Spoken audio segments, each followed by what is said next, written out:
First time లైఫ్లో ఒక పెద్ద స్టెప్ తీసుకుంటున్నాను. సో మీ బ్లెస్సింగ్స్ కావాలని మిమ్మల్ని డెఫినెట్లీ మిమ్మల్ని మీ బ్లెస్సింగ్స్ కావాలని మీతో మాట్లాడాలని so thank you so much. ఇంకా అంతే అండి, మీ బ్లెస్సింగ్స్ కావాలి. ఒక కొత్త లైఫ్ స్టార్ట్ చేస్తున్నాం. I hope we have your blessings. I hope you like the food.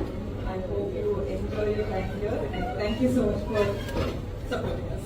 చిన్న fair warning have to give you. నాకు కొంచెం ఏదో వైరల్ ఉన్నట్టుంది. ఎవరైనా వయసులో పెద్దవాళ్ళు ఉన్నా, మీకు జ్వరాలు వద్దు ఏదైనా ఉన్నా రషీ సైడ్ ఉండండి. నా వైపు నాకు బాధేస్తుంది మీకు అనిపిస్తే అంటే అలా లేదు, ఇది పోస్ట్ పోన్ చేయలేము, ఎట్లయినా మిమ్మల్ని కలవాలని వచ్చిన. So I want tell it. మళ్ళీ రేపు జ్వరం వచ్చింది అమ్మ వీడి వల్ల వచ్చిందని తిట్టుకోండి. So so anyone who senior, because I don't like అంటే మా డాడీ దగ్గరికి వెళ్తలేదు. మా డాడీకి నాకు ఎవరికైనా జ్వరం ఉంటే పక్కన జరిపేస్తాను, నా డాడీకి రాకూడదని. సో అట్లా ఎవరైనా ఉంటే అటు నిలబడితే మీకు సేఫ్. Thank you.